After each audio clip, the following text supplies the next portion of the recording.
She likes being in the thick of it. She gets all hardcore. Oh yeah, Hardcore Kenna. it's great.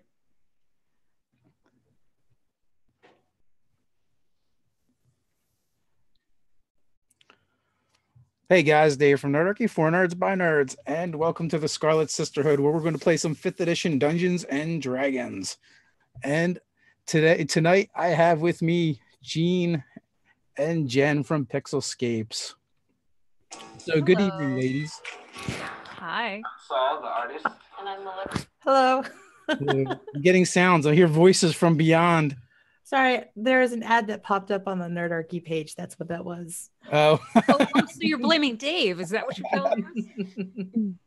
So you weren't muted. That was the problem. But anyway, so which one did you guys decide? Which one of you are going to do the recap? Oh, I'll do it. I wanted the one with the profanity. I can add profanity if you would like. You just got to make the noises, the bleeps and the bloops. Ah, all right.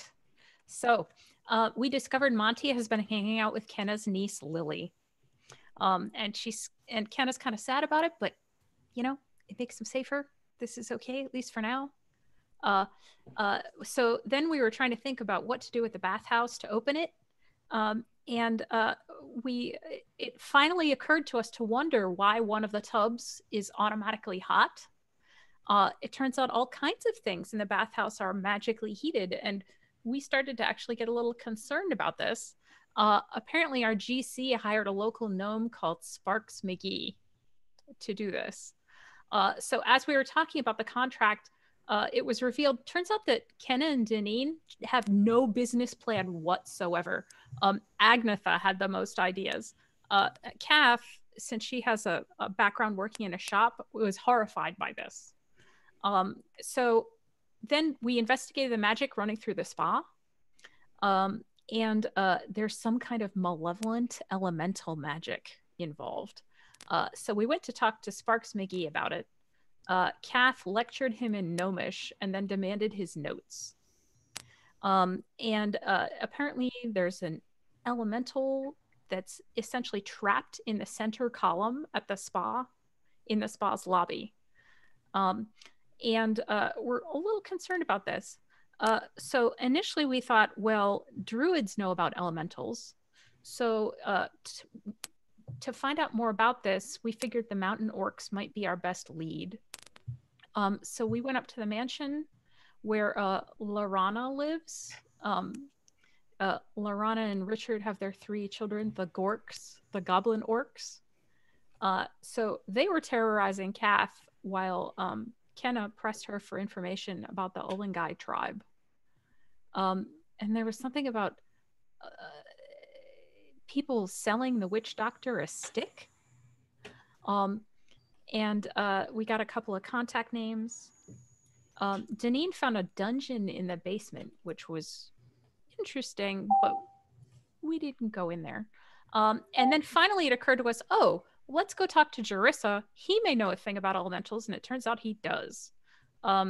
So he also identified some items for us, the monarch's monocle and his cane. Then we asked Jerissa to come analyze this malevolent elemental. He's concerned it could be volatile. We probably don't have time to head up to the orcs because that would be like a week away. So here we are. So we're basically picking up with you guys in the bathhouse. Agnetha still is off communing with nature. Too much of the city left her slightly scarred temporarily, so she's getting back to nature, probably with a lot of halfling pipe. You know, Ryler does that to people. It does. And yes, as the chat, you're correct. No Megs tonight. She's off on a real life adventure and was not going to be back on time. I think she's still holidaying. So these 2 ladies are going to have to make do without her. And Sam is still figuring things out she has a new job. So curse you, adulting. What could possibly go wrong? This will be a piece of cake. So Kenna is kind of consulting with Jerissa on the arcane magic end of things. As far as she knows, with her bardic lore and they've begun setting up a ritual to try and commune with the spirits in the column itself. Okay. And so Deneen is while they're setting that up, Deneen will talk to Cap. Cap, what do you think the chances are that we're going to be able to talk this thing into safely working for us? You said it's malevolent. Well, not like hugely malevolent. It's only like, okay, well, it is malevolent, but it's not the worst thing ever. And just because something's evil doesn't mean it's necessarily okay. Maybe it is bad because it's evil, but it's not necessarily unreasonable. But I don't know. It all depends on if it has something, if we have something that it wants and we can rely on it continuing to want that same thing. But I'm a little concerned because it's probably pissed off. But you know, it's a fire elemental. Maybe if we like give it fun stuff to burn, then it would be cool with living in a fireproof room or something. But then is that like asking for trouble? Because a lot of this town is made of wood. yeah, I don't know. I have never dealt with elementals before, so I have no idea about their temperament or their reliability. And either way, we gotta close this portal so nothing else. We don't really want to have a spawn on top of a fire portal, especially if it could possibly grow, right? Right.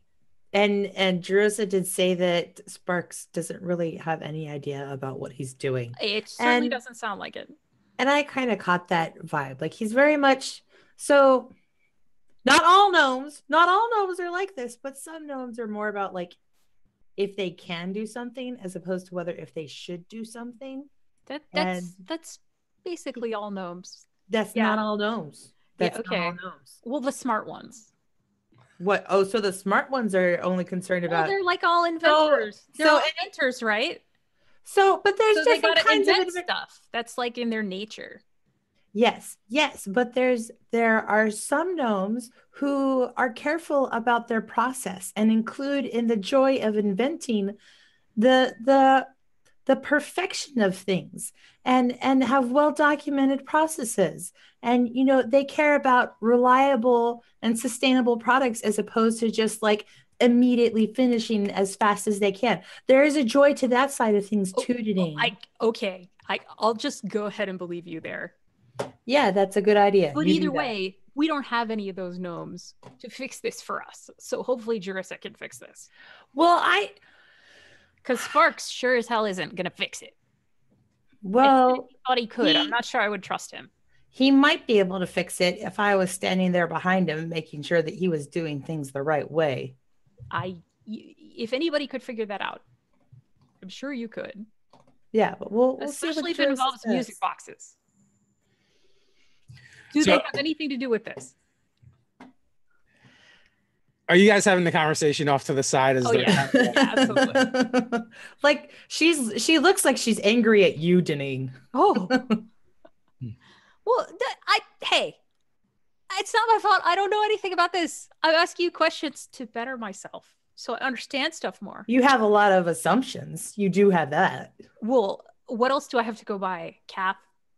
Well, maybe instead of challenging someone who could speak reliably on a topic, you would just take what I say as having some kind of basis in fact, as opposed to saying, no, that can't possibly be true. And you know, it's really kind of speciesist to make like broad statements about all of gnomes as if there's only one kind of gnome in the world.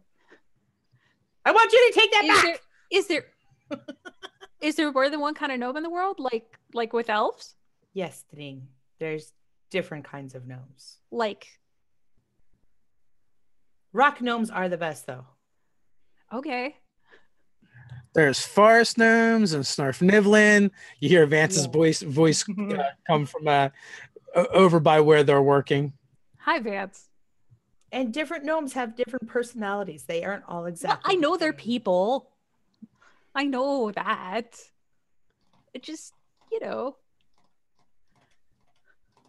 Right. Gnomes, right? So Jarissa calls over. If you ladies are ready to join us, we're about to get started. Okay. What? So, if shouldn't we have like buckets of water or something? I don't know. You got several baths full of water. Okay. If we have to put out a fire, I don't know what to do. Okay. Well, let's just hope it works out. Let's do that. Yeah, Well, maybe when you I'll have, say like, that, a couple buckets handy. when you say that, Vance scurries off to go fill some buckets. Yes. Thank you. He's very thoughtful and helpful like that. Just in case one of us is on fire, maybe some wet blankets, something. So Janine's Jarissa, gonna put her hair in like a very tight bun, so none of it is loose at all. So it will hopefully make her slightly less flammable. And she takes off her fancy sash. so Jarissa explains. So what I'm gonna do is I'm gonna open up a small connection to whatever's inside this pillar. And just for anyone watching, the pillar is made of this black marble, and it is like shot through with like veins of gold. And if you look really closely at the gold, you can see like the reflection of fire in them. Can it cast tongues on us so that we can speak elemental? Yeah, I assume that she would cast tongues. So everyone, that was her plan all along, anyway. Okay, good. She was planning to. Yes. So she begins doing that, and Drissa begins working the connection. And as he does, like the fireplace in here and the sconces, they begin to go a little crazy.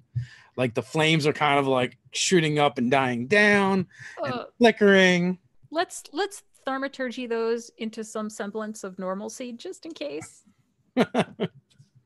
Hey, boss. Could you try to stop like the normal flame from going crazy? Thanks. Yeah. So you can try and do that with thaumaturgy, but it's not quite enough to overcome what's going on. It kind of like lessens it a little bit. And all of a sudden you feel this rush of hot air and feel this sucking sensation as you get pulled towards the pillar.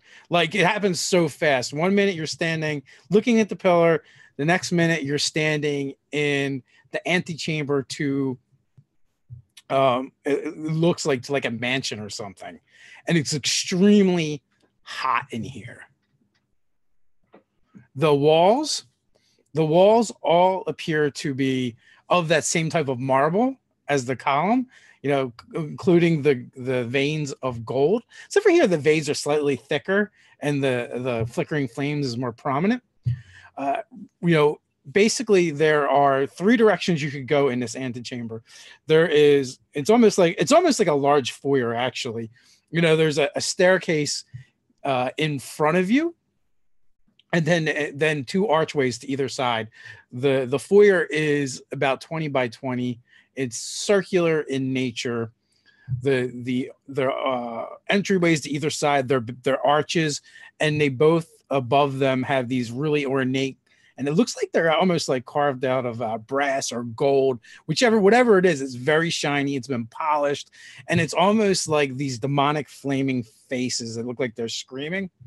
Like it almost looks like the Tomb of Annihilation demon face, except for if it was all wreathed in flame and kind of made out of flame. And good. Behind you, it feels like behind you where you guys came in, there should be a door, but there isn't. But what there is 2 windows to either side of where you feel like the door should be. And they do have glass in them, but when you if you just look over your shoulder and look, it's actually what's casting a lot of the light in here. You just see it looks like a sea of flames.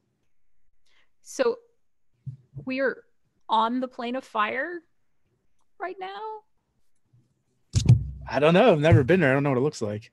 Will you be able to get us back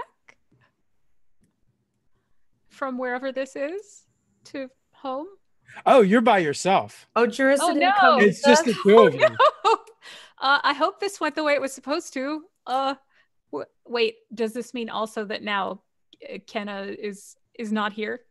Kenna is not here. I don't think this worked quite the way they were hoping, Kath. I think that we got sucked into whatever little prison Sparks made. That's my guess. Well, at least it's not too little.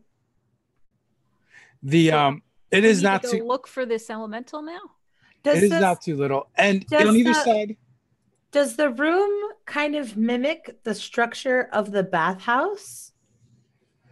the room literally looks like a circular chamber, almost like a foyer, and there's a set of stairs, leading up in front of you to like a Okay. balcony that looks over the foyer. And to either side, there's an archway, and through that, you can see hallways. And to the, I guess, to the, if you go to the one that would be on the left, to the left, there's windows clearly. You can see the light flashing in through them, and the same with the opposite direction to the side that would be your right. There's also windows pouring light in as well. Well, I guess we just go look for this elemental.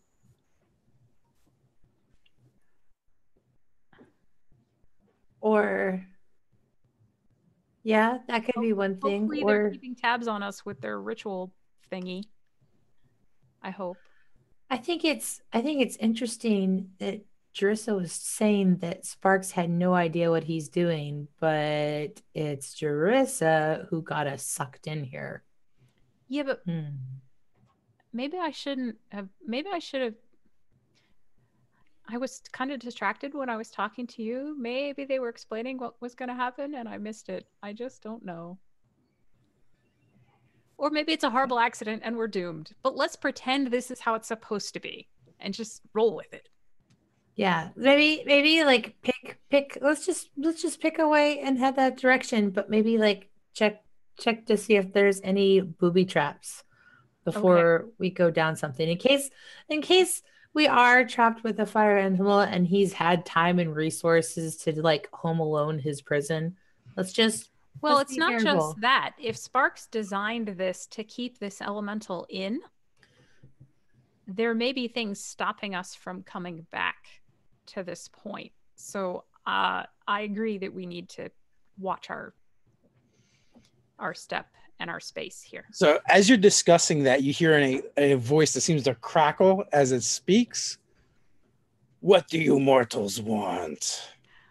And you notice the mouths on the faces moving. Do we see? Oh, the faces that are trapped in the walls? They're not trapped in the walls. They're over top of the archways, one on either side. Oh. So they're almost like statues or carvings.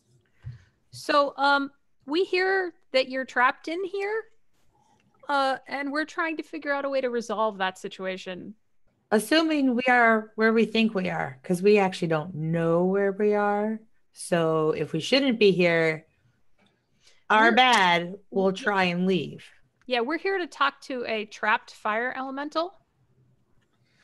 You think I'm trapped? Well, if you're not, then I guess we have nothing to worry about. Oh, I didn't say that. Well, you are trespassing. Not voluntarily. We didn't choose to come here. We got sent here somehow. We didn't land on this pillar. This pillar landed on us. So you're not trapped. Everything's great then. I was supposed to be trapped.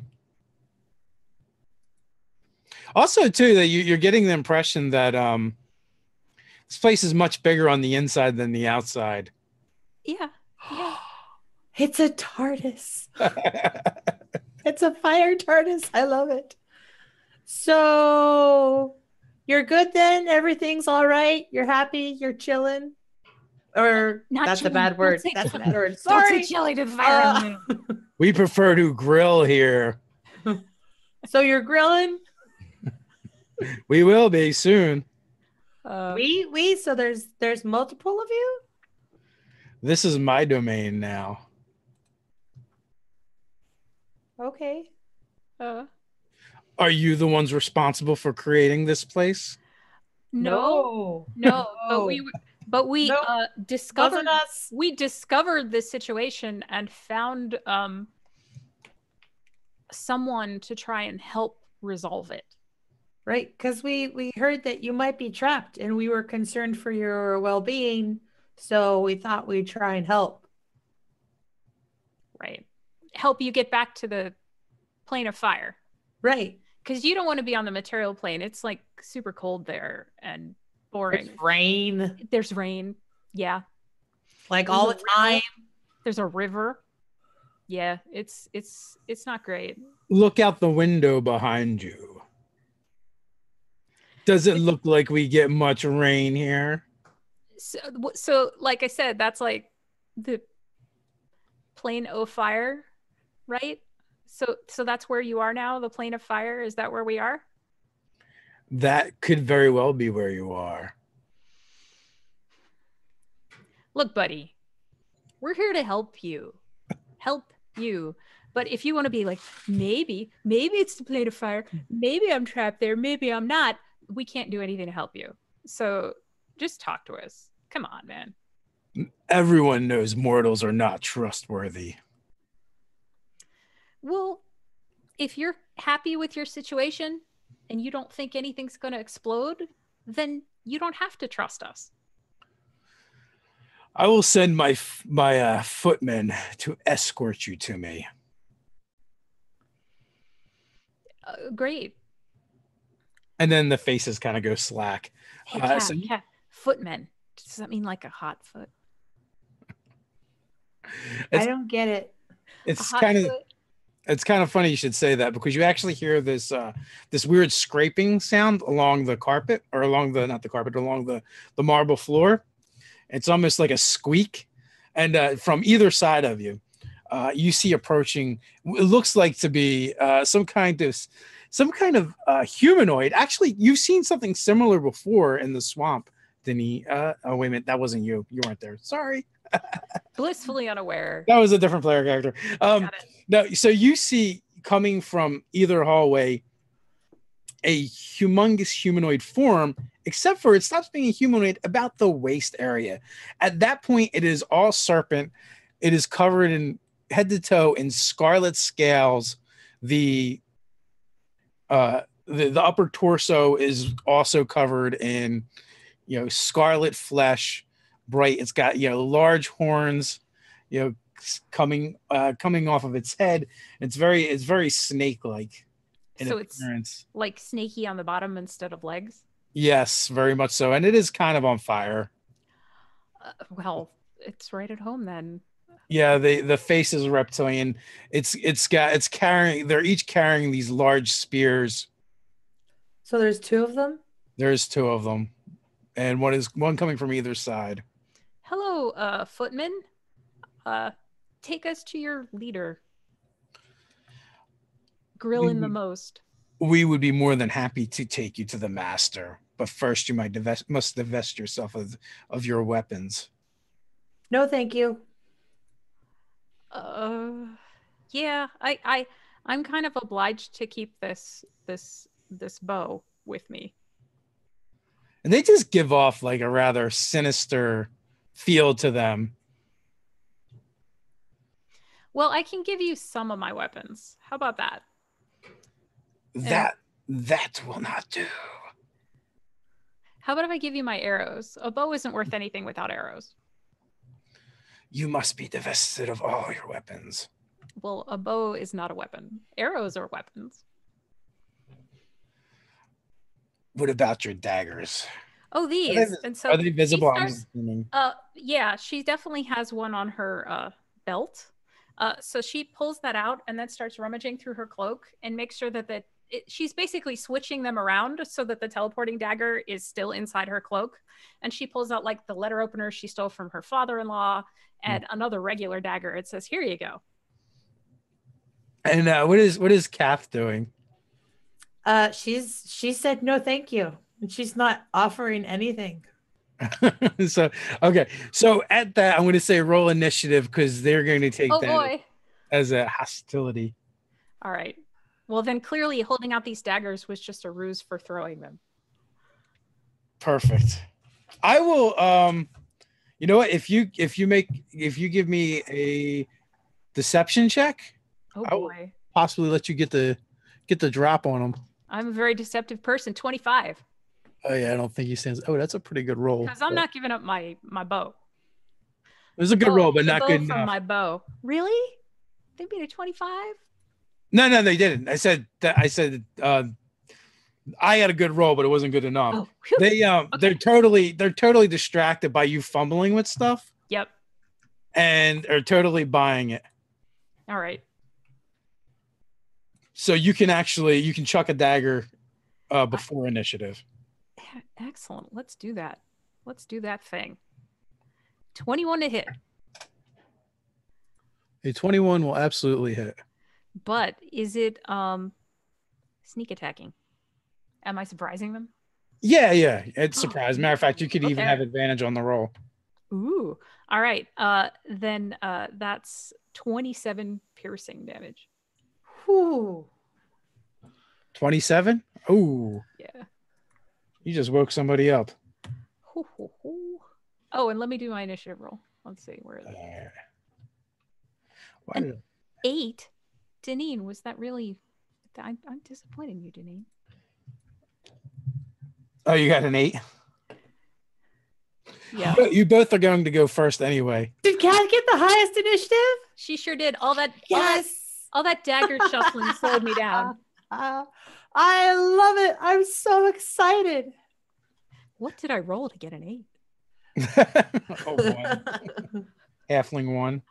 All right. So Kath sees this dagger. She sees Deneen chuck the dagger, and she looks at the guys and she says, "Look, I don't want to fight you. I'm just not handing over my stuff. This is my stuff, and I'm not going to give it to you. You might do something to it. So, I maybe just chill out, and I'm holding my action. And if they come up to me, I'm going to swing away and beat on them.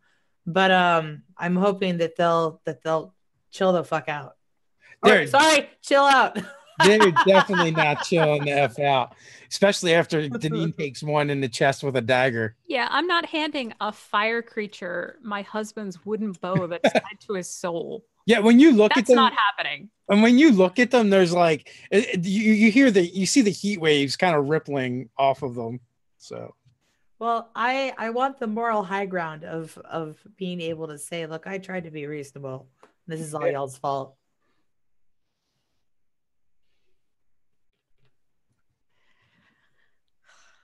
So yeah, they're advancing. All right. And Kath, you're up if you're using your ready to action. Okay. Oh, so there's nowhere for me to hide. I guess I could throw an offhand dagger at them while I'm at it. You could. But then I'll start running out of daggers pretty quickly. Does a 22 hit? 22 absolutely hits. All right. 18 points of damage. Is that to the one Deneen had hit or one of the other ones? To the one that Deneen had hit, because she's assuming that one was probably heading for Deneen, and I want to cut off the one that's approaching Deneen, because Deneen is delightful, but she's a little squishy. Okay. Thank you, Kat. My hero. Give you a chance to maybe like scootaloo up to the ledge or something like that. Oh yeah, I'll go up to the balcony. Yeah, there are steps to get there fairly easy, and so you are up with an 8. Okay, well, I guess I'll zip up to the balcony, which probably will give them an attack of opportunity. It will, unless you use your cunning action. But Calf is right in their face, so I would get sneak attack anyway. Yes. So I will go ahead and disengage and then head up to the balcony. Okay, you can do that with ease. I zip up there, and then I can start sniping from up there. Okay. So let's do the thing. 21 to hit. Yep. For 35. Wow. The arrow, of course, immediately bursts into flame, I'm sure. It does. So that one, the one that you've been pounding on, has taken quite the beating. You know, it's got a dagger sticking out of it. It's got an arrow sticking out of it. We came here to be nice. You could just let us keep our stuff and not die. How about it? Hey, Kath, did you only take one of your attacks? Well, I held my action, so I don't. Can you take both attacks if you hold your action? I'll allow it. Oh, okay. Sweet. I was trying not to be cheaty, but I'll take it. Does a 19 hit? A 19 does hit. Another 17 points of damage. And keep in mind that a chunk of this is radiant, if that makes any difference to them. Okay. Definitely keeping that in mind. Because paladin. Bad paladin, but a paladin nonetheless. So the one is like his head is like half staved in from your blow, and it's bleeding fire blood all over the place. Is it like magma? It is magma. It's just like that. You know, with that in mind, it is just in a fury. It unloads on Kath, the closest creature for its fury. Ooh, a 26 and a 11. So I assume the 11 is not going to hit you. 11 will not hit, but the 20, anything in the 20s will hit. Yeah, so it slams its spear into your gut, and then it lashes out with its tail, which you actually like stumble out of the way of. And then the other one rushes you from the other side. And are you kidding me? So double 13s are probably not going to hit. So in stumbling to the side, Kath stumbles over her own tail. So she's not moving in the trajectory that they expected to be for those follow-up hits, and that's why they miss her. Yeah, there was no accounting for it. I like it. So she spazzes her way to safety. Yeah. Well, what? Whoa! I planned that all along. Right. So the one that did get you is going to do 7 plus 2 fire damage. I already halved it because you have, I believe. So 9. So a whopping 13 points of damage. Okay. I gotcha. You're not on fire, are you? No, no, I do not believe she's on fire. She's not on fire. Because I was getting ready to like pour my water skin out on you from the balcony. Oh, you know what? Actually, you did get burned when you hit it. Because like I said, they're very hot. For 1 point of damage. All right. And that was halved from 2? Yeah, it was half from 3, yes. Okay. Ooh, nice. Rounding down. We always round down in D&D. From the very beginning of time. So what is Kath doing?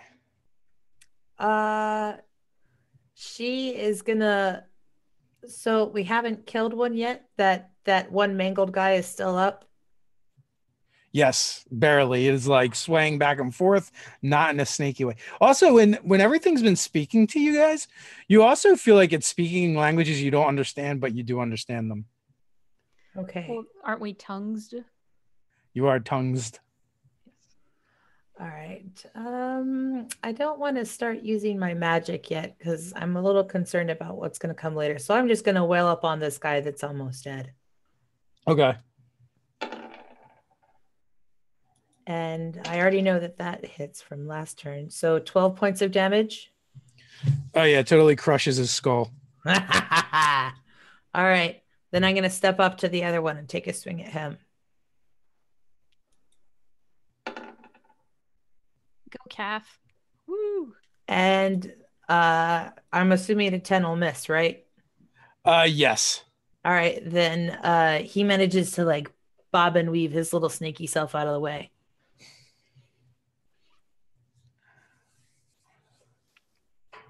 And that's it for me. All right, Deneen is up. So, let's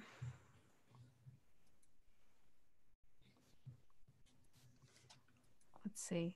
I guess I have nothing better to do with my bonus action. So I will drop down below view on this balcony and skitter off to the side of the balcony.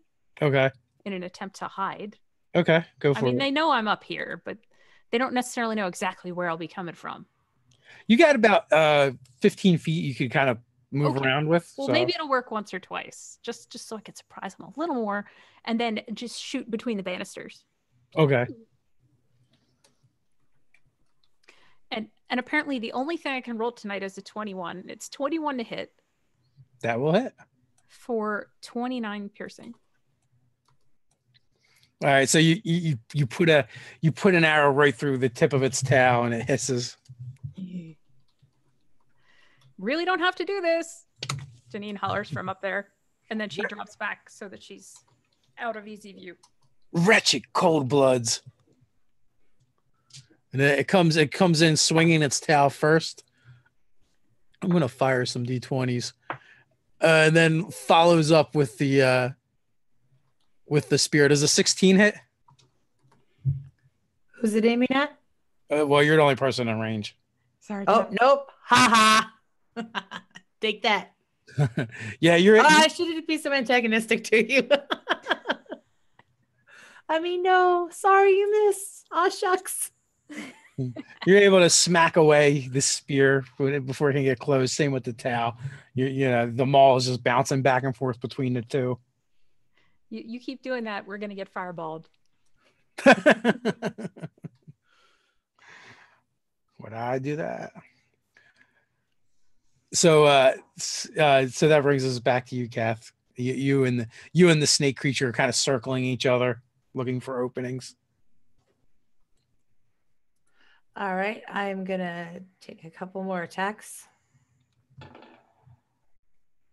Ooh, how is that not a crit? All right. Come on, roll damage. So the first one is 14 points of damage. And the second one is another 12. So 26 points total. All right, so it's looking kind of beat up and is starting to look around.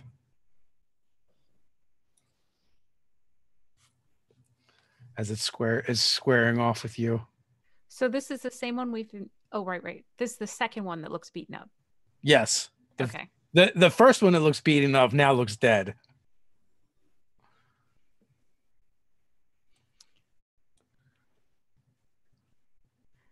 So is it my turn or theirs? It's your turn. Yep. Okay. Last chance, buddy. You really don't have to die. How about it? I live to serve. You could serve us. How about it? We're hiring. That is true. It's a very nice workplace. Lots of candy. We offer dental. I will not betray my lord. I will die first. You sure will. So Janine will... How about incentive-based compensation structures? We could have offered you all kinds of hardwood scraps from my husband's business. You could burn those. It would be very exotic and tasty, but no. Okay. So she goes and hides on the other side of the balcony again, and then makes a noise and then slides back as a ruse. And then snipes at him again. Oh, snipes at him again. 26 to hit for 40 piercing damage. Egads. I'm good with this. Actually, it'd be 28 to hit because I've hot vantage. So you take him right in the eye, and somehow manages to pin his head to the marble wall. You only have one more of those, buddy. Just for reference. He does not respond. Oh, is he looking kind of dead? Kind of, yeah. Okay. His one good eye has an X over it, and his tongue is lolling out. Oh. Well, you can't say we didn't give him a shot. Kenna can't get mad at us. That's all I care about. You gave him a bunch of shots, like one in the gut, one in the eye. They tried to. We even offered him a job. I mean, I think she'd be very proud of us. I might have been sincere.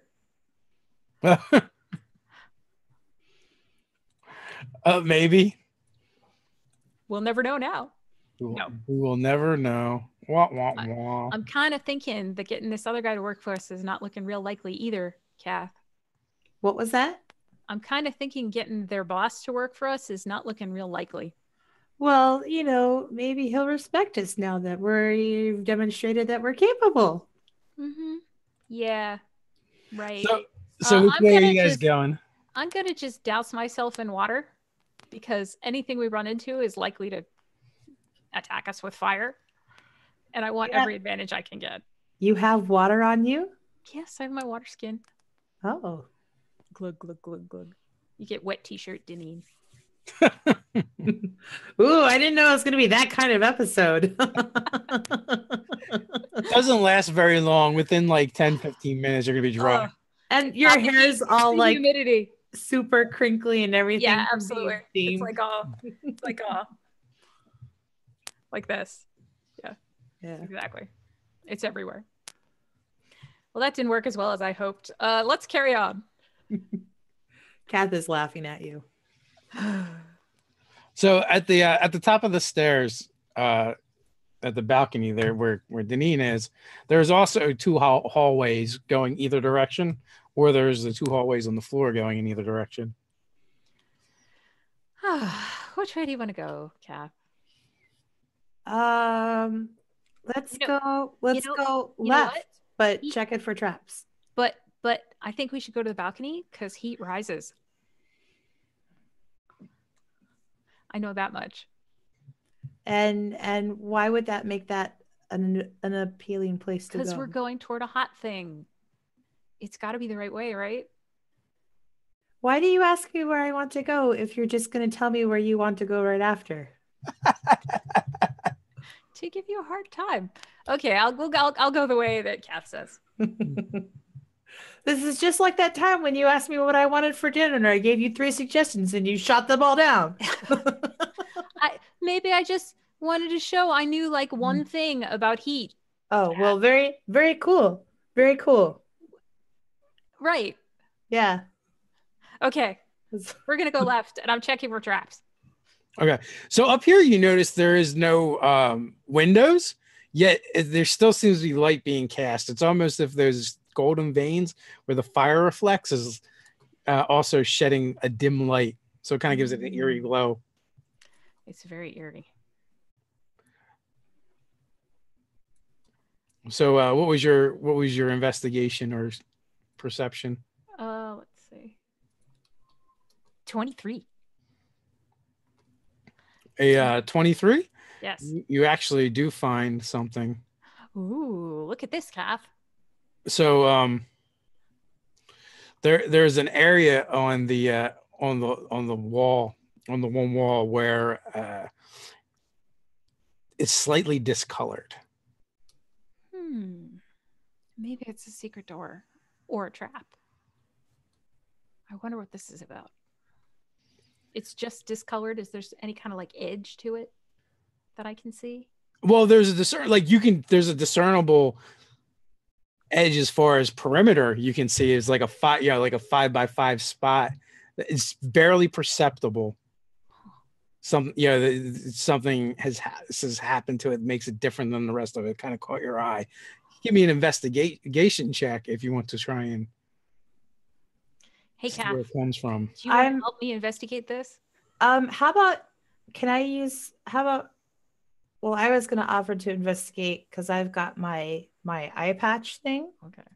So. Hey, Kath, check this out. It's like this 5x5 square. Have you ever noticed that so many things in our world are 5x5 squares? It's like we're stuck in Minecraft. Yeah, it's always seems strange to me that it's like exactly my arm width or my height, you know? All right, I got a 22. Ooh, I'm looking at it with my eye. So I slide my eye patch over my thing and I get kind of close to it, but without touching it. Okay, so you kind of examine the whole area and you look at the one side where it's marred, and then you kind of like look at the other side to see if it coincides, and you see what you do see is actually It's barely perceptible. At first, you're not even sure you see it, but you're thinking because of your eyepiece, it probably is what let you see it at all. But a like almost black,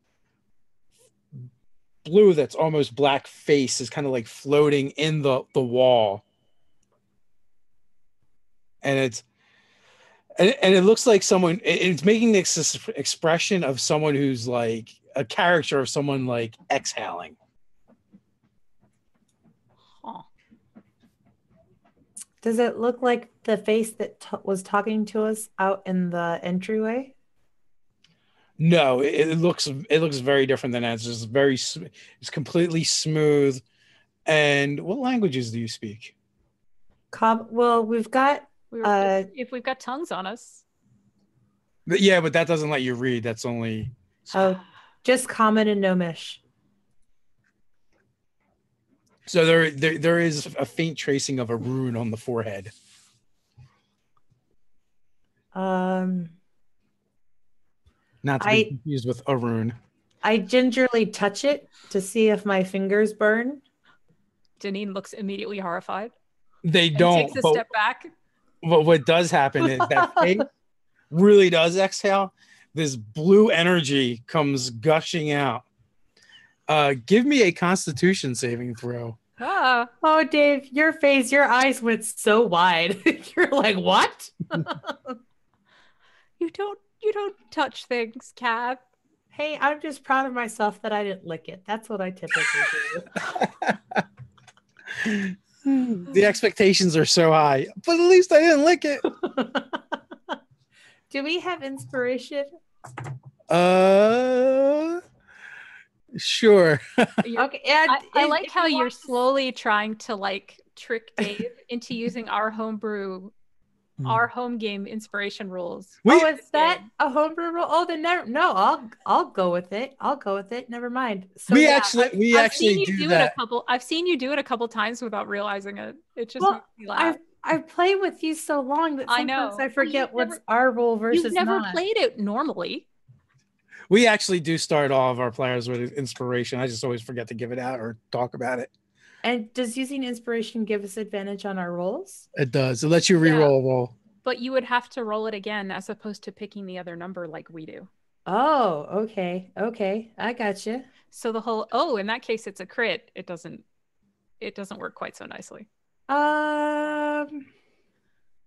Tragically. There's a lot of umming going on. Well, Is that your final answer? A 12. A 12? Okay. So extreme cold hits your hand and arm and then blasts against that opposite wall, and you're pretty sure you know where the coloration comes from. So you take 32 points of cold damage. Oh! Ay. It's like freezer burn. It is like freezer burn.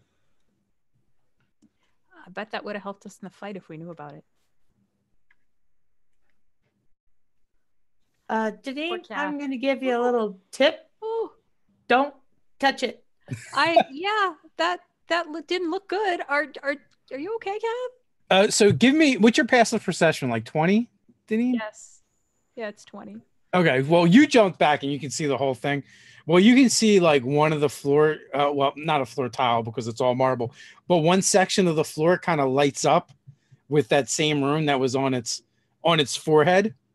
And it's kind of like strategically placed in the center of the hall where someone would probably step.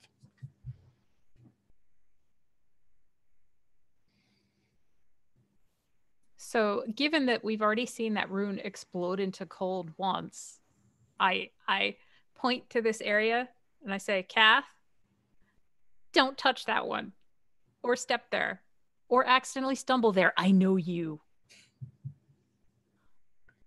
And I will escort her. I'll take her by the arm and escort her around this spot. So you're able to do that and pass without any problems. You're so cold. Are you going to be okay?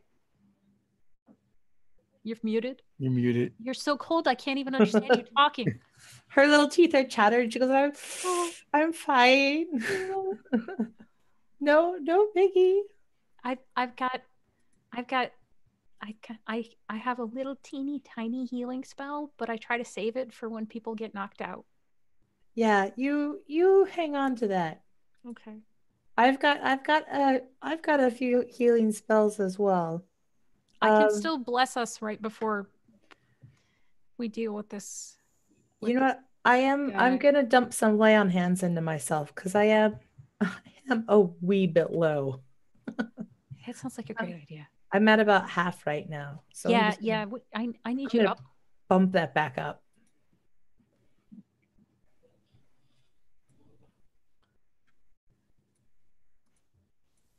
All right. So, So as you're doing that, you notice that there's actually a door. It's not concealed. It's just that it's so flush to the actual hall wall. It's easy to miss. And it's at this point you hear some music kind of wafting out of that room, and the hall also goes straight. You can continue straight on as well. For it looks like another 20-25 feet, and then it turns and makes a right. But the sound coming from that room is music, and it kind of sounds like belly dancing music. I don't know what that kind of music is actually called. I don't know. So I'm kind of intrigued by the music, but I'm also freshly remembering you telling me about Kenna getting Oh, charmed by yes. the music. Getting charmed by music. But that was like a different plane. So maybe it's not bad. I don't Look, know. if he wanted us escorted to him, it wouldn't be like right here. It's got to be somewhere else. That's my theory. But then again, if we go past this, there's going to be somebody in here behind us. So maybe we should go check it out. Is there any chance that do you have like a little mirror, Deneen? Oh yeah, in my little toolkit here. Can you maybe like use it to like angle to look into the room and look in the mirror instead of directly popping your head Well, in to we still see? have to open the door. Yeah, it's an actual door. Oh, sorry, I heard doorway. Is Hmm. there a keyhole? So, or is there a slot under the door? There is actually a keyhole. Okay. Let's uh let's give this a shot. She'll first pick one of her she'll examine this keyhole from the side to make sure it's not going to like gout flame or Okay. anything. Okay. She's looking for like runes or something with the 19. And then she'll Uh, try putting Hmm? and the 19, you do not see anything. You don't find anything. And in this area where the door is, and it's made of the same kind of marble. The actual mechanism, which is like it's almost like set in, so you'd have to like almost reach into the wall to turn the door handle. Okay. And but the actual lock mechanism is flush to the door, and it is almost like one of those veins kind of expanded out and almost blends in. But you can definitely see the keyhole and find all the mechanisms. But you're looking for it. You don't see any marring. Nothing looks like it. Nothing looks like it's any kind of mechanism other than the lock. It is locked though. Do you want to bust in here? Yes. Okay. The best stuff is always behind locked doors. I'm going to take my newly promoted second and third favorite lock picks, which are now my first and second favorite, and start working on this door. Okay. And I will say, because you're working so close to the door now, paying attention, you do hear giggling and laughter inside, and it sounds feminine. There's ladies in there, apparently. Don't get any funny ideas, Kath. What is that supposed to mean? Just nothing. Okay. What are you trying to imply? Just if you were talking about whether you're going to get charmed like Kenna did. So, okay. We'll see. So, I'm going to try to unlock this door. Oh, that's nice. 29. That's nice. Yeah, so it's actually a decent lock, but it's nothing compared to your skill. A decent lock is better because it makes it less likely that I'll hurt my picks. All right. So with a little sneak, it opens. Okay.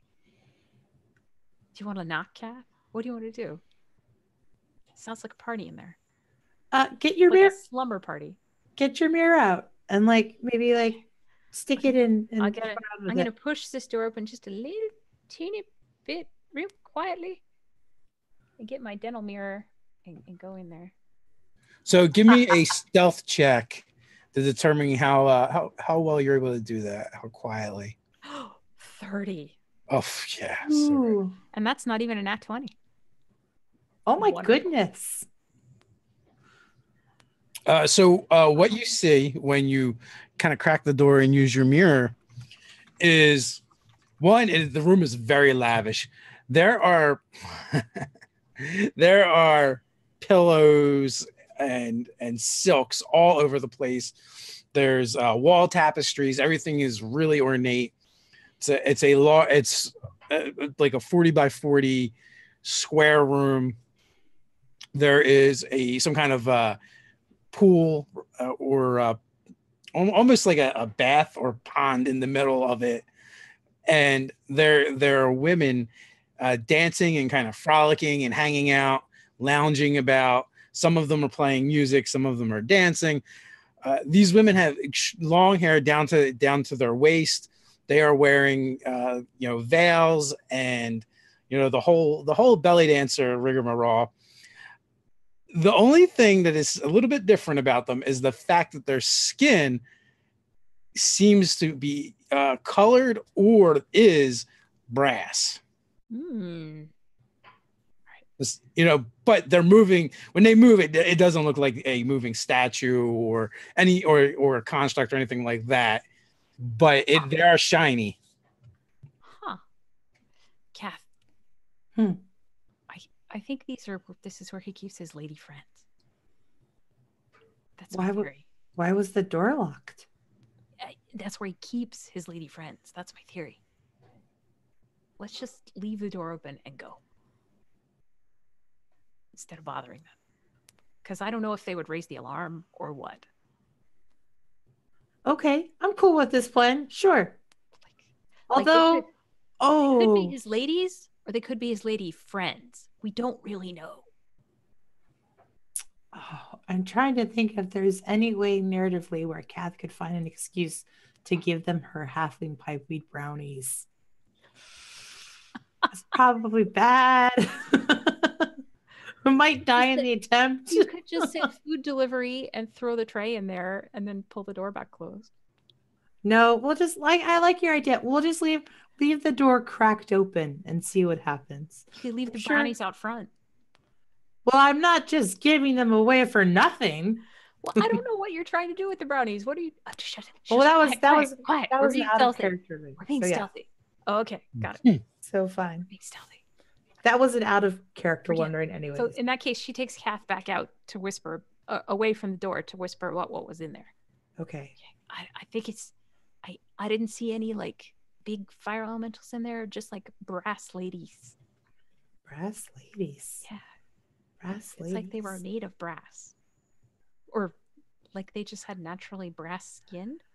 Is there any chance, Dave, that if I were to make a history check that I might know something about what these could be? Yeah, give me a history check. All right. 22. Ooh, that's really good. So the setup makes you think of that this is some kind of harem, and they could be there willingly or not. Depending on whoever quote unquote owns the harem. Mm-hmm. The lock could have very well been to prevent people from going in more so than people coming out. Could be either.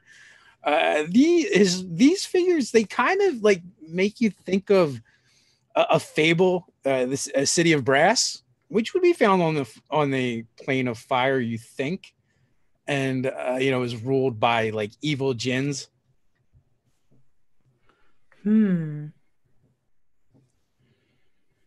Well, if they're prisoners, I feel like we should help them if we can. We unlock the door. That helps them. All right, but like if we end up killing this guy, Well, then we can come back maybe here and talk to them. yeah. Yeah.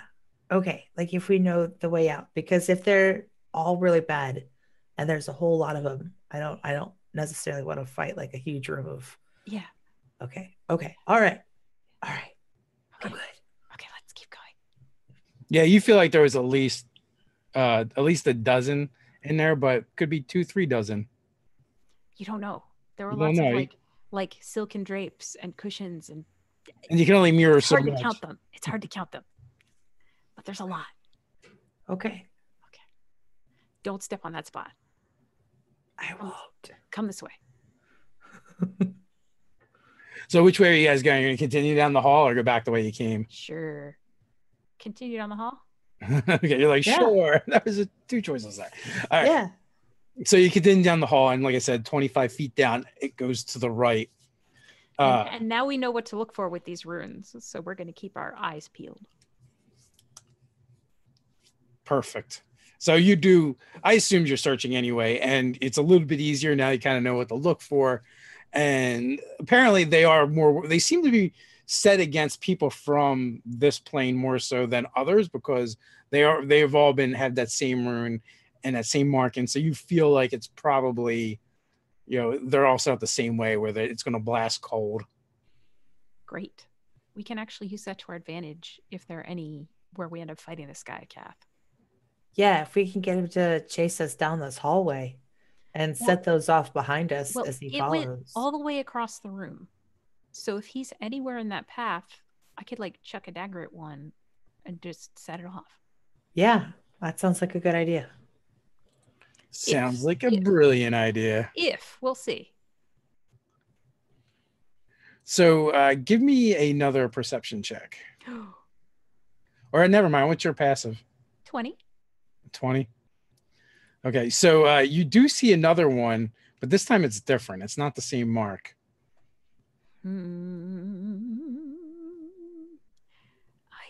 Do you want to set it off to find out what it does? But while not standing in the path of it? Yes. Okay. Always the answer is yes. Okay. Let's use an arrow since they're relatively disposable. And I'll just use it to push on it from the side with none of us in front of it. So you do that, it kind of flares, and when it does, you hear a shh from above, and bodies start kind of raining down in front of you. Bodies? Well, bodies in the sense of they're like 6-foot long snakes. Ah! Like a dozen of them just start falling from the sky. I will take my arrow away, hoping it will stop. Well, it's not so much that it stops, but there is now a knot of flaming snakes. Yeah. As long as you are in front of you. And they're kind of like looking in your direction with malevolence in their eyes. And this is what I should have been pouring my water skin out on. And worse than that is, they look, and you can see intelligence in their little serpent faces. And they kind of all look at you as if it's one creature and hissing. Great. No. Let's. Kath casts darkness around them and grabs Danine's hand and starts running back the other direction. Going, nope. Nice to meet you. Bye. So we're stumbling away. Hey, the upshot of this is that if she's dragging me, they don't get to attack of opportunity me. So that happens, and they begin to pursue, except for every one of those cold traps you go through, they set off. that's right, because we know where it is. It's going to be snakesicles. So you go through like 2 or 3 of those, and they're they totally end up being snake chunks. It also seems a little odd that they pursued you. Oh, I don't even think they would have made it through 1. 2. They followed you through 2 tops. We wouldn't necessarily know since we're stumbling through darkness. Well, the darkness is only it's an area. It doesn't move. Right? Yeah, but it's like a 40-foot diameter, isn't it? Yeah, when you guys ran away. Okay. So they pursued, they followed. At some point, you realize there are now snake cubes, snake sickles. Huh. Quick thinking, Kath. All right. I was not pleased with that. Not at all. I'm not particularly fond of snakes myself. Burning snakes. Yeah. No. Not especially in large numbers. I've heard of water moccasins. Maybe they were fire moccasins. Yeah, a little retcon. It was the first trap actually obliterated them. Okay. Excellent. So, hey, already we've proved that your plan works. So maybe that's what we do is we set off the traps and just repeat past retreat past these and let this guy's own layer defenses take out his support. I'm pretty sure the snakes are dumber than the guy that installed these traps, though. So it might not work for everybody. But it's not. Yeah. Even on some of them, you know. All right. So do you want to keep going past where the snakes were? And there's a couple of factors too. Like, one, they could have been controlled or dominated somehow, or they may not have been a willing guardian. I kind of do. Is that horrible? To keep going in that direction? Yeah. Well, yeah, we might as well. Yeah. Why wouldn't we? All right. It's the furthest we've gotten. You already know where some of the traps are, and you gotten cleared out all the snakes. Yep. Seems like the thing to do. Sure. Proceed. All right, so we start heading back down that way. All right, so you go back down. You actually come to a chamber, and on the far wall of this chamber, it's kind of shaped like an oval. And stepping out of the wall on the far end, there is a man, and it seems to be made of pure fire. Is fire. But what he's stepping out of looks like a vortex made of fire. Does he look hostile? He looks like he just got pushed into this room. Like just now. Yeah. Huh. Does he see us? Like, is he looking around? He is 20 feet away, directly across the room from you guys. So he would have been looking right in your direction. Deneen has the possibility of hiding. Kath, yeah, could try. I would immediately duck back into the doorway that we just came through. And to try and help draw the attention away from Deneen, Kath takes a step forward and she goes, "Hi. How's it going? Have you seen the brass ladies back that way? Trippy, right?" In that same language that you're not all that familiar with. And now that you get a little better look, or as you call to it, it reaches behind itself with its flaming arms and pulls out dual swords that are made of brass or bronze or something like that. Seems to be a very popular metal in this place. Now you can also distinguish that it's actually wearing some other pieces of brass or bronze, as well as its face is covered in it as well, like a helm, but it's like fitted to its face. But it was hard to see at first because of all the fire, and the metal pieces themselves actually reflect the fire. So they're a little bit hard to distinguish. And when you speak to it, it looks at you. Why have you summoned me to this place, mortal? Is it the same voice we heard before talking about being trapped?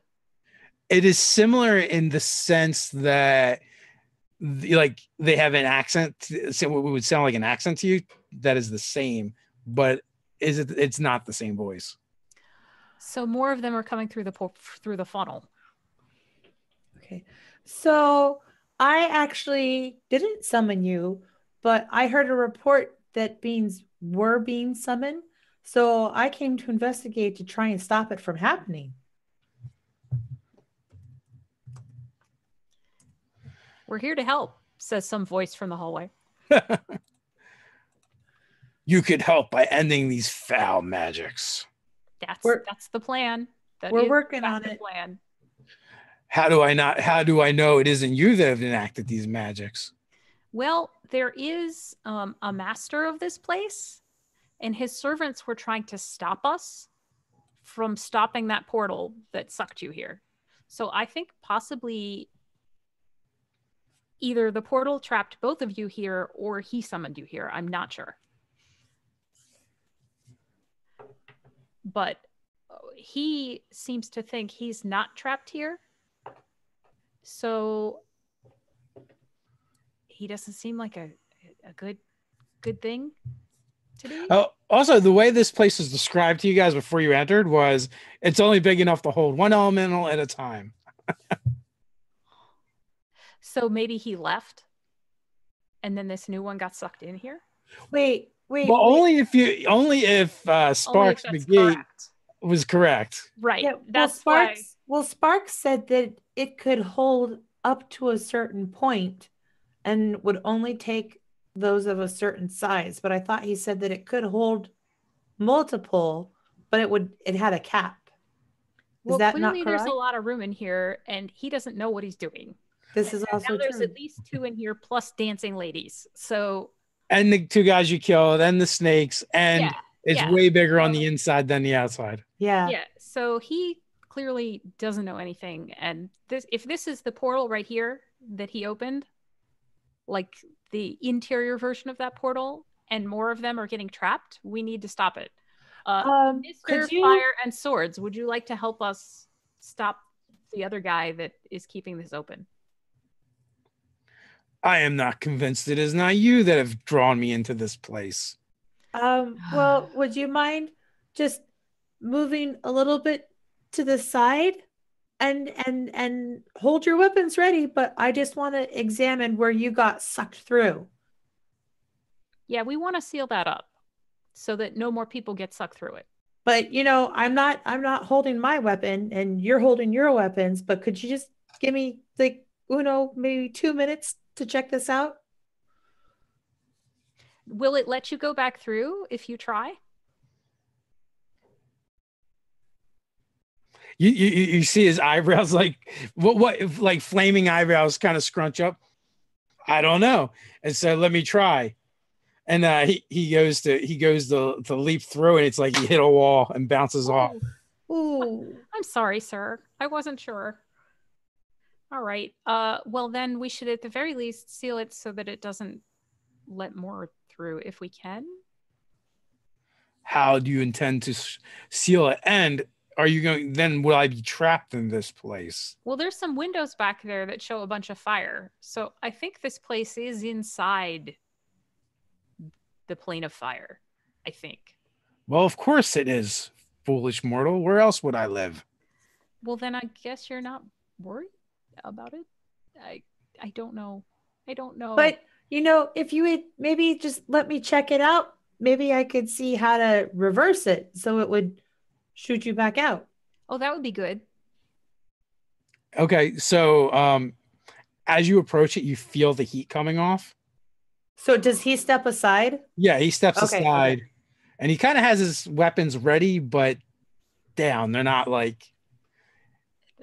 Deneen will practice casualness and just say, she's pretty good with arcane stuff. Hopefully she'll be able to figure it out. I whip around and I give Deneen like this alarmed look. Like, Why would you promise that? Like you said earlier, I need to defer to your expertise on these topics, Kath. And I do. See me deferring to the expertise? Yeah, great. Thanks. You got your thing. You do your thing because you're the expert. All right. I am checking this business out. So Deneen turns to the guy and says casually, so we're running a spa over on the material plane. And this idiot wizard gnome dude opened up a portal. Who's not an idiot because he's a gnome. He's an idiot because of the dumb stuff he does. The point is he's not us. We didn't even know this guy. Opened up this portal in an attempt to heat the water at this spa, which is not a smart idea if it's going to trap people. And when we heard there was a risk of it trapping people, we immediately started to try and fix it. So that's why we're here. And one of the things it trapped apparently was some malevolent elemental, not you, but this other guy who had his, like, I think this might be his facility, or he's made it his facility. I'm not really sure. Mortal. Yeah. What is this spa you speak of? It's a place that humanoids on the material plane come so that they can enjoy hot water and relaxation.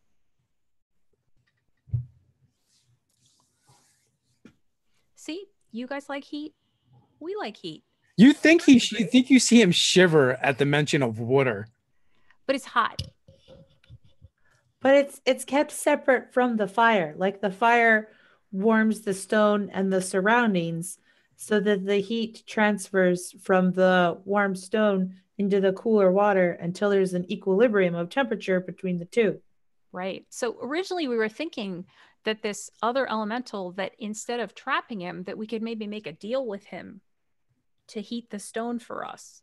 But he doesn't seem like the kind of guy you can make a deal with. He is absolutely fixated on water. This water sounds horrible. Why would you do this to yourselves or someone else?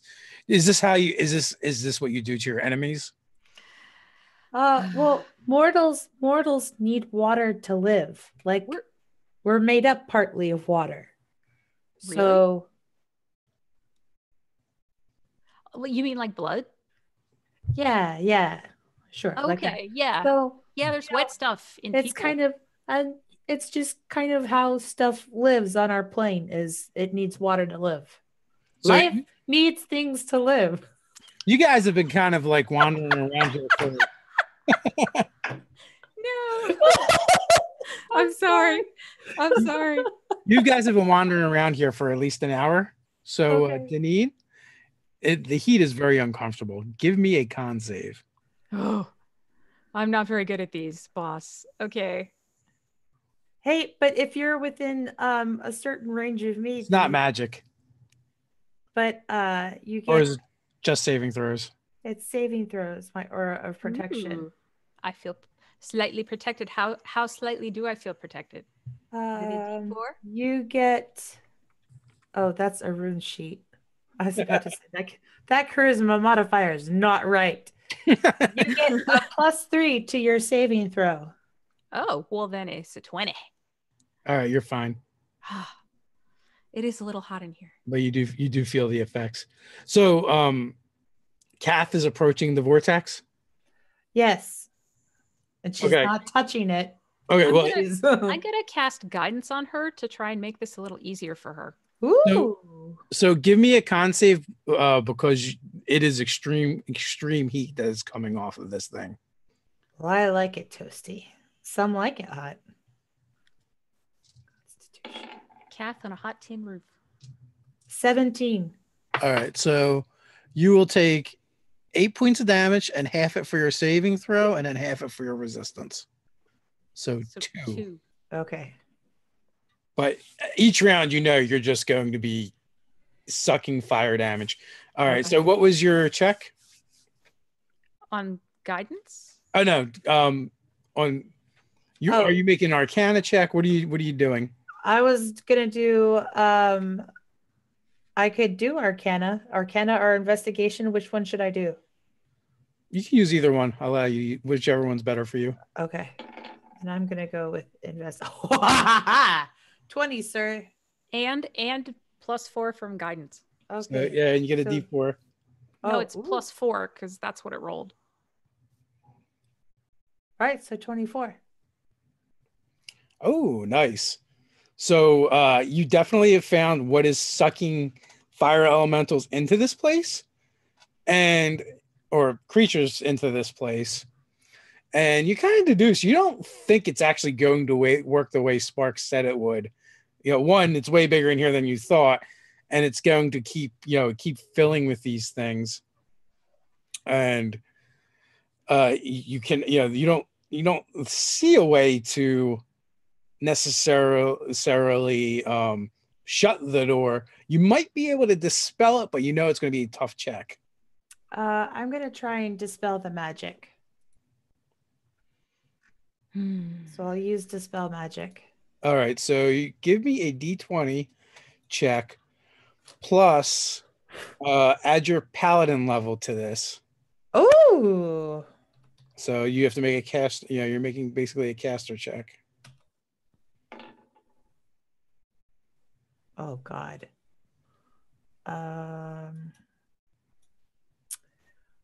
But add my whole paladin level, Yeah.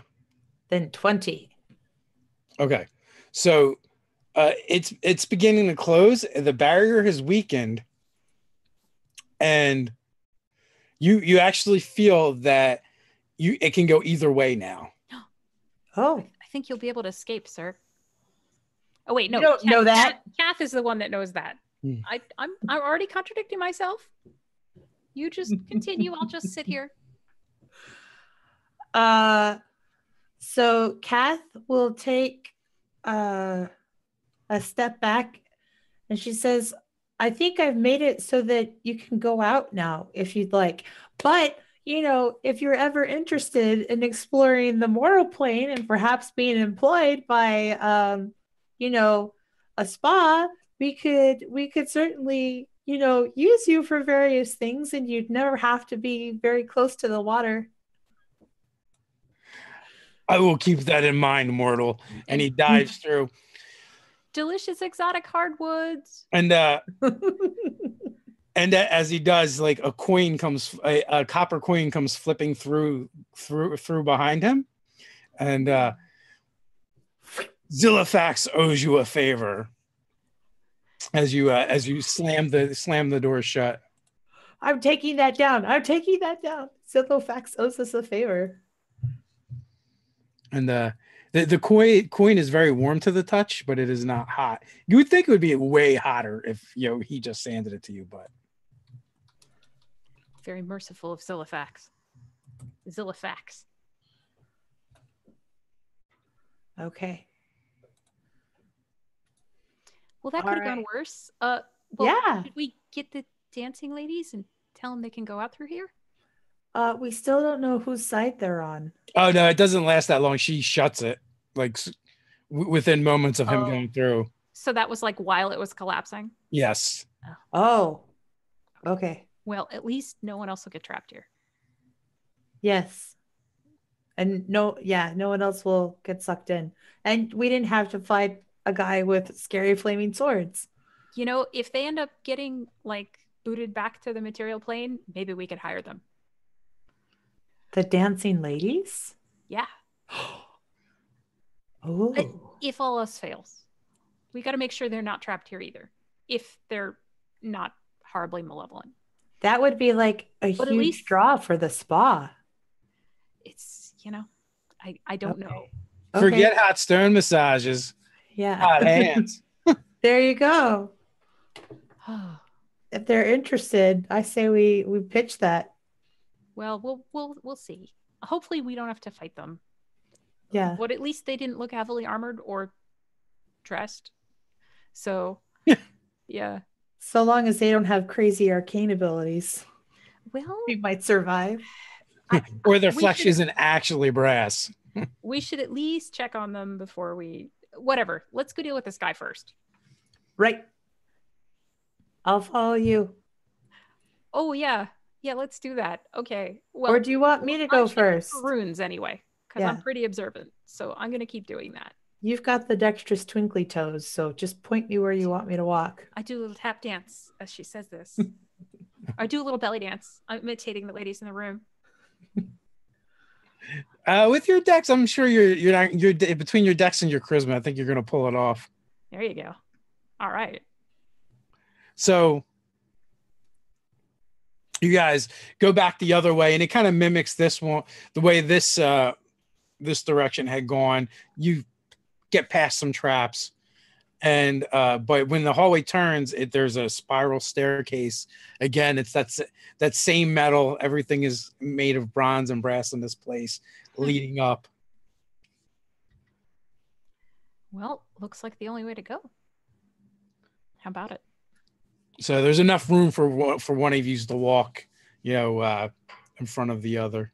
All right. If we run into another fiery elemental, it's presumably going to be this guy that's had the snaky guys come after us. Right. So if it seems like I see any like flickering around the corner or anything, Yeah. Let me go first, but keep your eyes peeled and maybe just have Bless ready to go. Yeah, do you want to have Arun help us out though? Because I could bless him too. Do you think Rune's getting out the staircase? Is Well, it like not on the stairs? Not on the stairs. Are the stairs like? Is it like a carved out of the marble, or is it like a constructed like wrought iron staircase, essentially, that spirals up? So like a metal brass. pole. Yeah. Okay. But it's probably only like a couple feet wide, right? Like you could not, two of you could stand on the same step if you like faced each other, and it would be tight. Okay.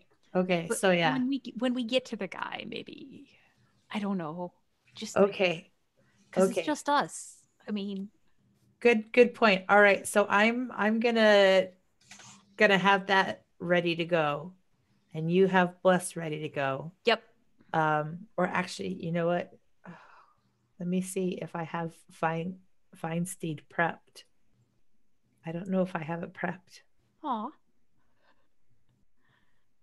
No, I did mark it prepped because I knew I needed to do it after we got back. So we're good. Okay. Yay. Phew. That would have been bad. I think it would be very out of character for Kath to not have like a rune ready. Well, the thing is, because he's been with us for a while. So if he's been with us, I take it off of my prepped list. So once he's gone, I have to remember to switch what I have prepped. Oh, but I did that last time, so we're good. So are you guys going to try and stealthily go up the stairs? Yes. It is my default mode. Well, I could scout up there. You don't have to clank along behind me. Just go up there and peek. Okay, you do that. I'll do that. I always stealth up the stairs. Okay. It's just a mere 19. Okay. So you do that, and what you see is a circular round chamber that is it is very similar to the one with the ladies, and and how lavish it is, and the furniture is slightly different. There's a couple actually fountains that are like seem to have this slow moving liquid kind of like pouring down them and glowing red hot. You're guessing it's like magma or lava. Magma. Yeah, these are like the lava lamps from hell. But at one end, at the far end of the circular chamber which is the same distance no matter where you are because you're in the center. But is this figure? He stands, easily 9 feet tall, but he's not right now. He's lounged across like a sofa, and he's got there's this giant sword, this giant scimitar like resting against the wall next to him, and two of those brass ladies are in here. One is kind of like fanning him with this giant fan, and another one is feeding him some kind of fruit that she's cutting, and the fruit itself is like flaming as she feeds it to him. One of the things you notice is around his right ankle is a anklet and a chain that is attached to the wall, but it actually just like goes in the wall. Like it just vanishes into the wall, seems to be coming out of the wall. It's not like it's mounted or anything. Occasionally, like he's kind of like swinging that leg, and when he swings it, the chain swings. So you can see the chain swing, and it's almost like the piece that's coming out of the wall kind of like glides along the wall. Oh, so it's like it goes right through the wall. Yes.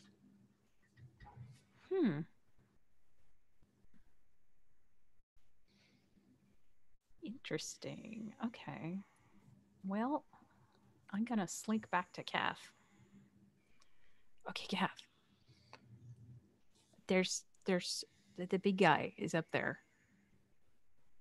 He's like really tall, and he has two of those ladies that are serving him. And he's got an ankle chain that leads like outside of this whole space. Like it just passes right through the wall. It makes me wonder if he was already imprisoned by this chain before he got sucked into this space. So, do you know that it leads outside of the space, or does it just like bleed into the wall? It's like it's not caught in the wall. It's like it just passes through the wall. When he moves, it just moves. But can you see on the other side of the wall? Were there more windows in there, Dave? In this room, there were no windows. No. Because here's what I'm thinking. So either I think what you thought is one possibility, or what do you think if that's like the possibility if it's not like a is it like a prison chain, or is it like a lifeline? Like is he like tethered himself to the building in order to have some kind of control over it, and like he's feeding his energy into it through the chain? I don't know. It wasn't like attached to a wall. What was it? Was the chain brass? It was. It seems to be the same metal. Okay. So I kind of feel like since so much of the stuff here is like, I mean, it could be something from Sparks's magic, or it could be something like everything here is brass. His sword is brass. The guy's armor was brass. The ladies are brass. The chain is brass. Like, I can't help but think it's his thing, even though he's wearing it. Or it's somebody else on this plane. But the other guy that came through the portal didn't have a chain. Yeah, Zilovax didn't have a chain. Yeah. So let's say, so we're gonna go fight this guy, right? Well, like maybe he's chained up because he's malevolent. Like maybe he's a prisoner here. So do we think it's a good idea to break the chain? I think it's Or a do good we think idea. it's a bad idea? I think we just leave the chain alone. I think if he's Oh, chained to a thing, then he probably doesn't want to be. And so breaking the chain would be bad. That's my thought. oh, but it's interesting, isn't it? You don't want Now, to like unleash him, literally. the one thing to keep in mind too is, or worth noting, is this place still seems to be made in a similar way to the column. Yeah. So it's all the black marble, right? Yeah. Right. Okay. So even though there's like these traps and stuff, it I don't think Sparks maybe consciously made this place be like this, but it's still within the column somehow. I wonder But what the would chain happen. goes outside the column. And outside the column, we saw the plane of fire. So I think he's still chained to his plane in some way. So I don't want to cut that chain. Okay, okay. I won't deliberately cut the chain then. Um, so do you think that if we kill this guy and this stuff is all made of the same stuff as the pillar, I wonder, Pigpen is very good at damaging structures, like stone structures, yeah. But So I wasn't it more about wonder, like metal? He does both. He does both. Oh, It's okay. metal and stone. That's what he's really good Well, against. let's not try and bust our way out until after we're done with this guy. Right, that's where I was going though. So we kill Okay. this guy, and then maybe we can just like bust a hole in the wall, and then like scootaloo our way out of there. But what if we're only like I mean, you see how big this place is. What if we're only like 2 inches tall? Like we got shrunk down to get stuffed in here, right? Or Why something? would we be shrunk down to get stuffed in Because here? it's so big and and the column's only like this big. Whatever. Let's go deal with this guy. Oh, an interesting thing. All right, but yeah, let's go kill him. Don't smash the chain. I got it. Got it. And On oh, by the purpose. way, he also has a giant scimitar. Just FYI. All right. So, how are you guys doing this?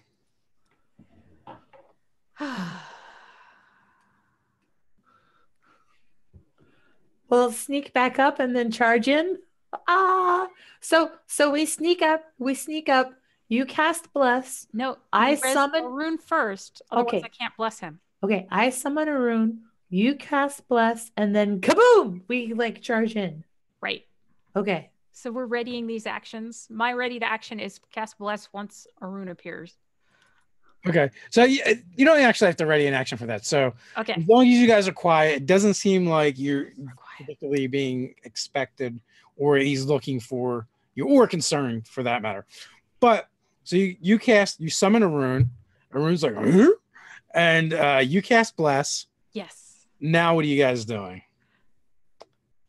I say we bust through the door and charge in and attack him. I don't think there's a door. You guys Yeah, go in yeah. there. It's just the. I'm gonna snipe from the stairs here. Okay. So, did I see any of those runes or anything in the room? You did not. So in order to do that, you would have to send either you or a rune would have to go first. You could ride a rune. You could have, but no. I would say a rune can manage to get it, squeeze himself up there, but not with a rider. So I thought we went to the top of the stairs and then summoned a rune. Oh, you want to do it that way? Because then you're actually in the room, and it's just a big open space essentially. Whichever way we can do it to just get in there. Yeah. With a rune and be blessed. That's what we're doing. That would be down in the stairwell. If we can do that and a rune can still get up there, then that's great. He can. It's just you guys have to go in. They would have to just go one after another. Okay. And the question is, is Kath going to try and like sneak up there first? Deneen usually goes. So for you to hang at the stairwell, what you'd actually have to do, Deneen, is kind of like go up and hide, and then wait for them to come in, and then you can jump back in. I'll like clamber up, since this thing is all fancy brass scroll work. Yeah. I'll like clamber up to the top part, and they can go by. Okay. All right. So give me another stealth check. Okay.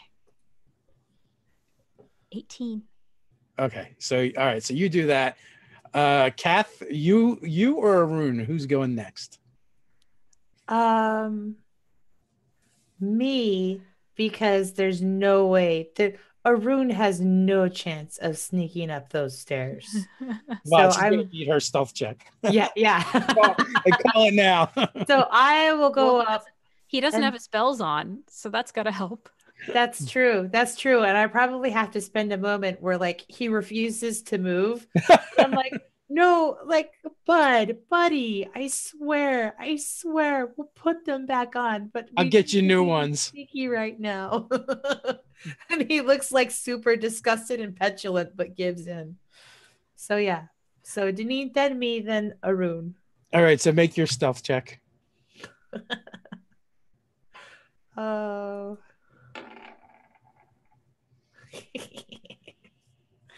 10. So from the top, Deneen, what you hear is as a steel tip boot like clang bash, like so like scattering across the floor, like that sound. Yeah. So all three heads go up. He looks around, claps his hands, and then makes a shooing motion. But as he claps his hands, like sparks of fire shoot from it and kind of swirl into a little vortex of flame that, is, 7-8 foot tall and, about 4 or 5 foot wide. So it just looks like a big mound of fire, and it goes towards the steps to investigate. Let's do initiative. I'm so excited. I did really well this time. I better roll more than an 8. 20. Oh, wow. I can't spend a whole game rolling less than Calf.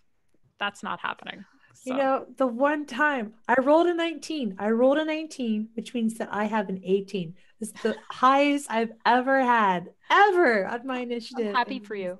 I really am. Yeah, thanks. It's good. Then it means Arun gets high initiative too. Oh, there you go. It does. Let's see what we got here.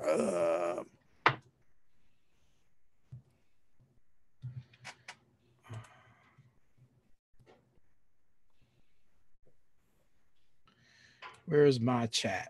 I almost put it in the chat for the hangout, the live chat.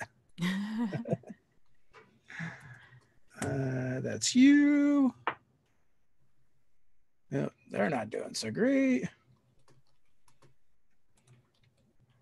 So many tabs. I have all the tabs open. I'm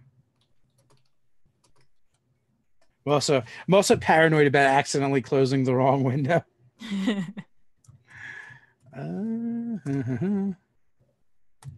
Oh, they're not going anytime soon.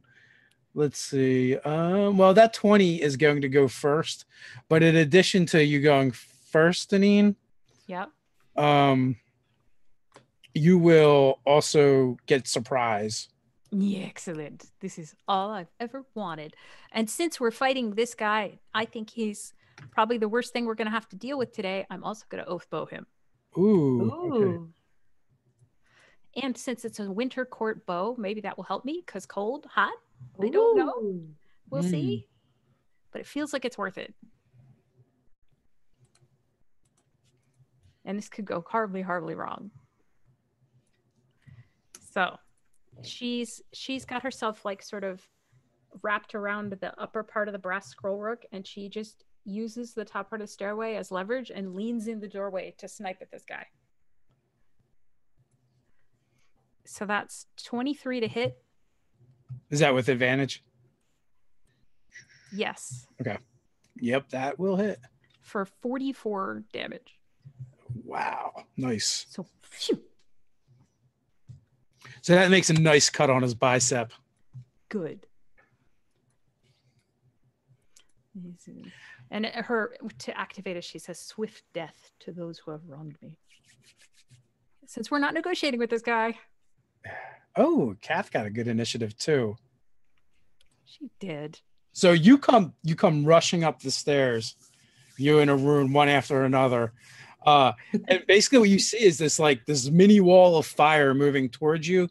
You see two of the beautiful brass women kind of like moving, away from the stairs and away from the chained figure. And he's, as I described him, he's now standing with an arrow in his bicep and his left bicep. He just says, grab the sword from the leaning against the wall that is nearly as big as you are. And he's looking around. So what are you doing, Kath? I am going to, as a bonus action, cast Vow of Enmity on this dude. I don't think you've ever done that yet. No, I'm learning to use my paladin, Dave. It's only taken me how many sessions? So, and then she is gonna roll up in there and swing on him. Okay, so in order to do that, you're gonna have to move past this creature of flame and fire. That's fine.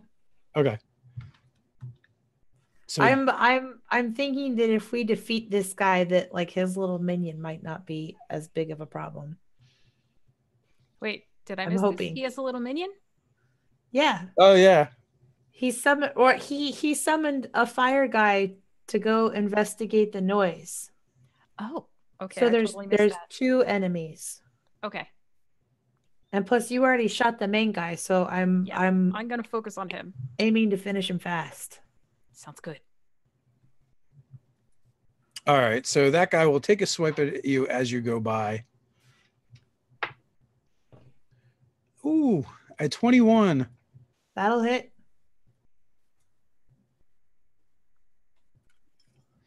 All right. So you will take 12 points of fire damage. So you may half that. Okay. And as you go by, you're now on fire. Just so you know. Okay. So at the end of your turn, you will continue to take damage until you take an action to douse the flames. Okay. All right. Let's see. So does a 21 hit? It absolutely does. All right. Oh, I got 21 on both times. And he is the big bad dude made of does he have like brass or any kind of metal armor? He does, but he's not made of it. Okay. Okay. So I am going to dump a level 3 smite on him.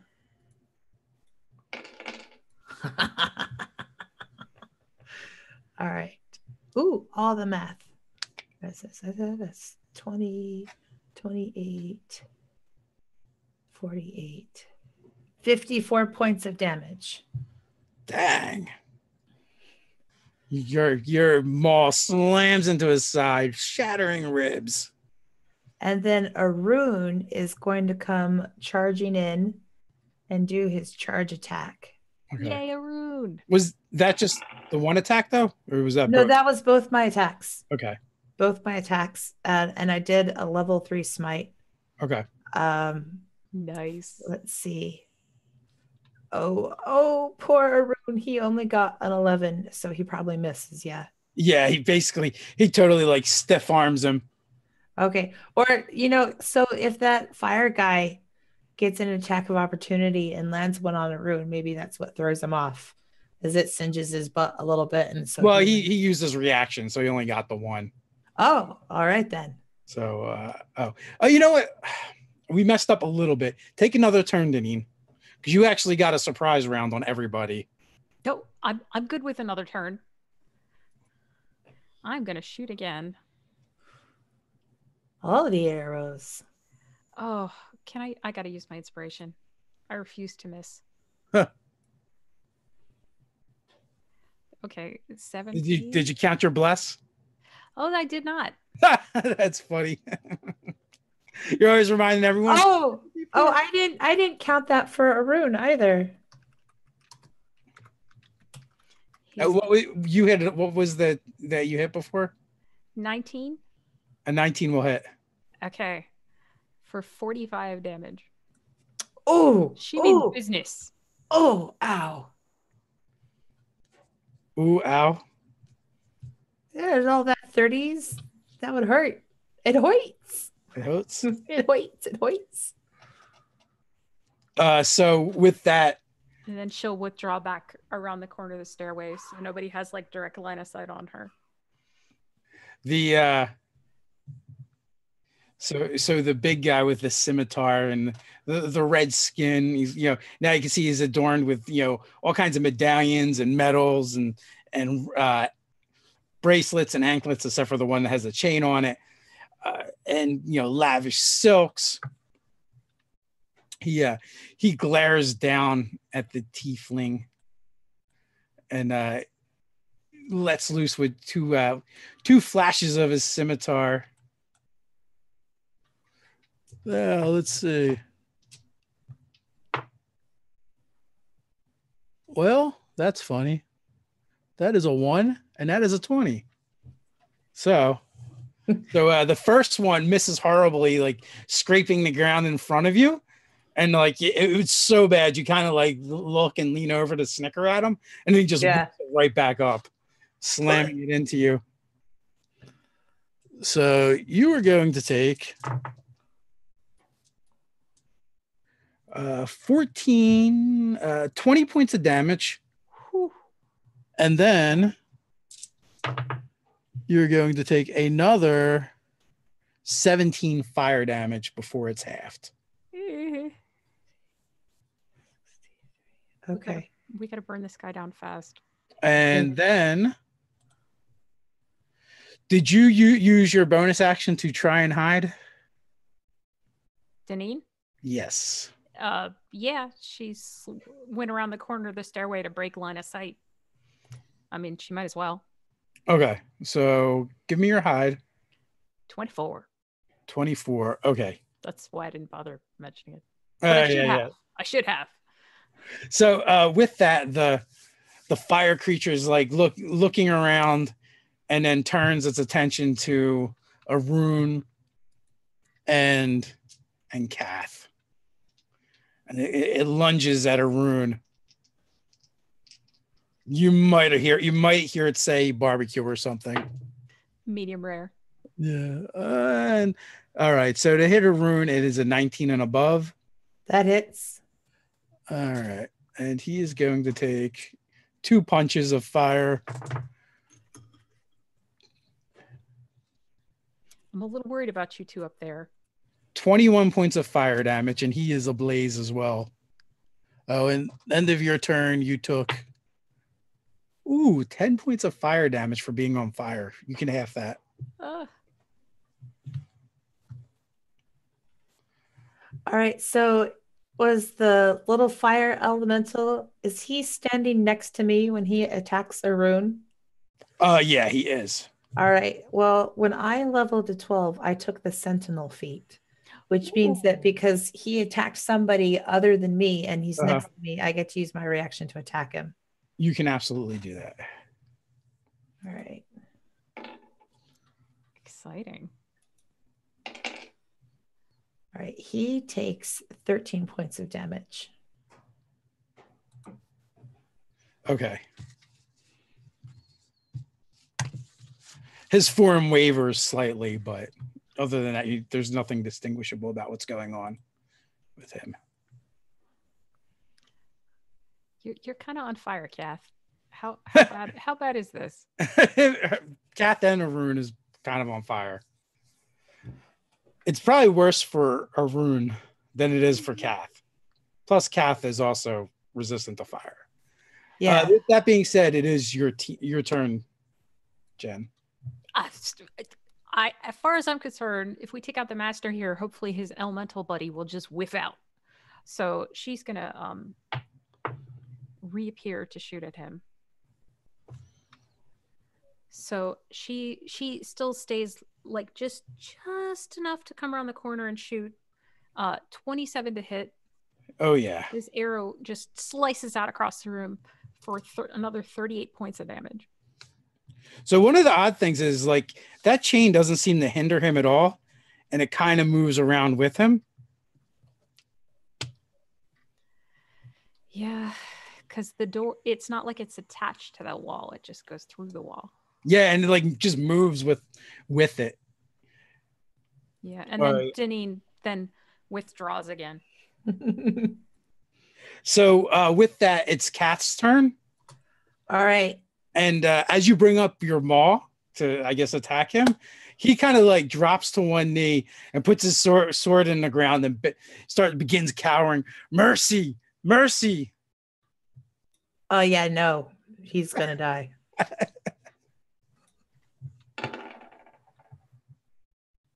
Does 17 hit?